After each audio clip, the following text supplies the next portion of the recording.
I'm Stas Margaronis, ports reporter with the American Journal of Transportation, and I'm speaking today with Sang Yi, the CEO of the American Association of Port Authorities. Sang is in Washington, D.C. Sang, good afternoon to you. Good afternoon, Stas. Great to join you. Thank you. Thank you very much for being with us. Sang, one of the issues that we've been talking about is the ongoing advocacy around PIDP and other key maritime grants as the Surface Transportation Authorization progresses. How do you see this rolling out? Well, first of all, thanks for having me, Stas. This is an incredible time in the maritime industry, generally speaking. This is I'm going on my third month on this job. And as you know, I was most recently the Deputy Maritime Administrator, which was quite an honor to hold that position. And in that role, I worked very closely with ports, and the PIDP program was one of the most important things that MARAD does. If you look at MARAD's budget, it takes up a significant portion of the budget. And you ask people what their priorities are, you can find out by seeing where the money is. And over the last several years, PIDP, as you know, has been supplemented by AJOT money, and so has it reached about over $500 million. FY26, the NOFO is out. FY25, we did the awards before my departure there. So I actually got to lead the senior review team for the PIDP FY25. And then I worked on the NOFO for the 26. And I'll tell you that I got to say this at the outset about PIDP, and it's something that I mentioned often when I was still the Deputy Maritime Administrator. First of all, if you look at competitors like countries like China, they invest over $2 billion a year in ports all over the world outside of China. And when you come back and we're talking about $500 million for our ports in the United States, that doesn't sound like a lot. This is a woefully underfunded program. It is an amazingly important program, and we need to keep it going, and we need to increase it, but it is clearly underfunded. So what's happening in the future right now is a little bit of a question mark. I know that the administration is working very hard to try to push their legislative proposals from the Maritime Action Plan and the executive order from President Trump. And so those legislative proposals also include what they call the Maritime Security Trust Fund. And that trust fund is supposed to hopefully house the PIDP program, which could then become a bigger program. I was actually with the Maritime Administrator just before coming to see you today, and we talked a little bit about PIDP and the need for that. And it's also to not just increase the standard types of investments that we need for our ports, but also innovative investments. And then on top of that, other needs. Cranes have been a large topic, right? We talk about the security for cranes, and our ports do a great job ensuring that the cybersecurity risks are mitigated. But we also talk a lot with the White House on domestic crane manufacturing and what it takes to do that. Obviously, we can't just get rid of cranes from certain countries overnight because there is no domestic capacity right now. But those are the types of things we're working on. And we have some of the great crane manufacturers who are members at AAPA as well. And we're working closely with them. And we're trying to figure out how PIDP and those types of dollars can also support that. But again, the pie needs to grow. And we've been doing a lot of advocacy on the Hill for FY27 and beyond, and to talk about why the PIDP program is so important and why we need more investment in our ports. Very good. Okay. Would cranes be a big priority in an enlarged PIDP, in your opinion?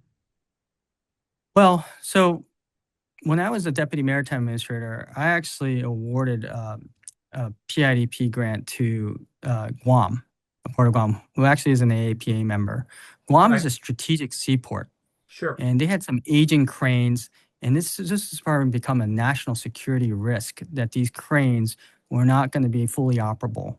And so there's a lot of military cargo that obviously goes through Guam. This is why the work of like AAPA is so important, because I keep reminding people this is not only about our economic prosperity in the United States, but it's also about our national security. And to invest in ports is to invest in our national security. And the example exactly is what Guam is. So those two cranes alone cost almost $60 million. And so that was a significant portion of that PIDP pot for that year. And so, yes, cranes can be part of it, especially in cases like that. But in the future, a lot of our cranes are going to have to be replaced. There's a lot of them are aging. The order books are so full that it takes years to come in. And obviously, the administration understands that too. So we've been talking to them and highlighting that issue about why this is a national security issue. So hopefully that also bolsters our argument why we need more PIDP grant money. Sang, was that 16 or $60 million you said? 60. 60, 60. Okay. These cranes are very expensive. Okay. One of the issues that we have discussed is the issue of Harbor Maintenance Trust Fund and the U.S. Army Corps of Engineers, ship channel dredging, and the status of WRDA. Where are we on this for 2026? Yeah, Stas, so this is a very important topic. So thank you for asking about it. I'm going to back up a little bit to my time as a deputy maritime administrator as well. Dredging at these ports is so important. We talk about wanting to build these ports for the future, but if we don't have the channels that are deep and wide enough to handle the ships of the future, then forget about it. We're going to be further behind, and trade is going to stop. It is going to slow down because we don't have the right infrastructure. So that is a major point. I want to say too that my time at MARAD, I witnessed a lot about federal advocacy. And I want to say that our government relations team at the American Association of Port Authorities is probably the premier. We've done an excellent job. This team, I'm very proud of them. In my short time here, I can tell immensely what the value is to the membership. And I know that the WRDA bill in the House is looking really good. We got good 3 of our priorities that we really wanted to push have made it into the House bill, and very optimistic about it getting passed. And so we're continuing to work on that with the Senate as well. But we're going to basically make sure that the Army Corps is more communicative with us. And it's also helpful that I have some good friends over there. The Principal Deputy Assistant Secretary, Lee Forsgren, he and I have known each other for over 2 decades. And so we've also paid him a visit, and we're delighted that he's been visiting a lot of our members. One of our members, as you know, the Port of Virginia, they now have the widest and deepest channel in the Eastern Seaboard. So that is a huge win. But in this WRDA bill, we're also making sure that non-federal sponsors can continue to contribute funds to cover cost overruns. And we're also going to make sure that we're going to strengthen the donor and energy transfer port program.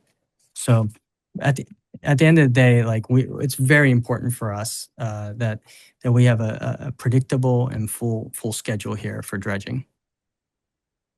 Saying one of the concerns that I've heard from West Coast ports is that they put in more than they've gotten out. And I know that the former port director, Mario Cordero at the Port of Long Beach, was very active on that front.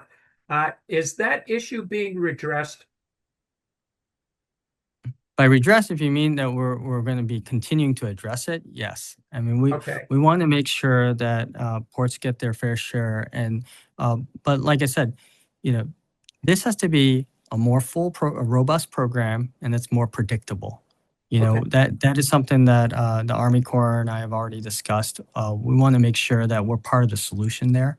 We're also trying to figure out how AAPA can help on dredging windows, and how our voice can be more highlighted there. We have the industry know-how, we have the industry experience, and it's our job in that sense to tell the government what we need. I kept telling people when I was in the government, I go around all over the country and I kept reminding people that I worked for them. And they would say, oh, well, you're the deputy administrator. I said, yes, but your tax dollars pay for me to be here. and I'm here to listen to you. And I like to remind our government officials now that uh, this industry, especially if you think about, like, for instance, specifically the Maritime Administration. I know we're talking about the Army Corps, but specifically the Maritime Administration.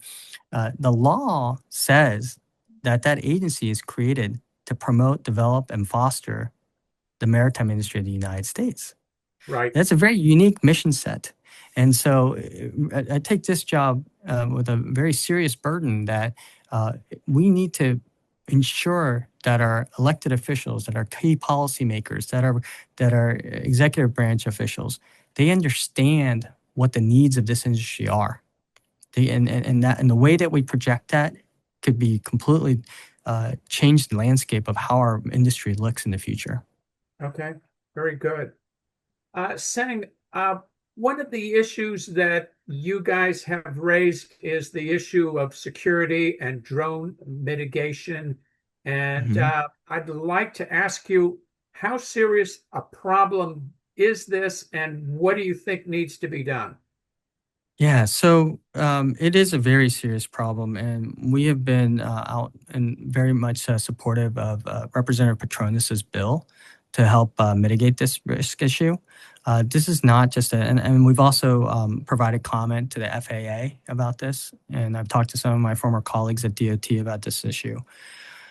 The concern is not just that there's a security issue in terms of you know secrets or data or information tracking. The other concern is also a physical security issue. You have cruise ships now that can carry 5,000, 10,000 people. You've seen, and we've all seen videos of what drones can do now. Look at the war in Ukraine. These drones are causing insane amount of damage for this tiny little $10,000 drone. What we see at ports, and when some of our ports experience a high rate of drones that are, maybe some of them are hobbyists, but others we're not so sure, it should concern all of us as Americans. If you think about the potential loss of life, that is catastrophic. And I'll say, in addition to the loss of life potential there, if that happened at a port, it could stop commerce at our maritime ports all over the coast. So Absolutely. this is a very serious issue. We need early detection. We need to make sure that we can clear that space. We need to make sure the ports are equipped with the ability to mitigate that risk. And that's why we take this very seriously. And the AAPA is very supportive of Representative Petronus's bill. And Sang, what kind of money are we talking about for this? Well, it's also part regulatory, right? So it's going to be people being able to give the ports an ability to use their enforcement mechanisms, right? It's not so much about the funds associated with it. And I was speaking with the chairman of the subcommittee on readiness at the House Armed Services Committee. And so national security is definitely his bread and butter. And this Congressman Jack Bergman, who's also a retired Marine Corps general, he got this issue right away. And after our first meeting on this topic, he immediately agreed to be a co-sponsor of that bill. So this is not just about money. It's about the action and ability to mitigate. Very good. Sang, the AAPA annual convention is almost upon us. You're meeting in New Orleans at the end of September. Can Yes. you tell us what are some of the issues that you're going to be raising at the convention? Sure. Well, it'll be September 28th through 30th in New Orleans. And it's so far sizing up to be perhaps one of the largest annual conventions we've ever had at AAPA. We have a jam-packed agenda. We have some incredible senior government officials and corporate leaders and maritime industry leaders coming. I know that one of the marquee sessions we're going to hold also is with Administrator Steve Carmel, or Captain Carmel, as he likes to be called.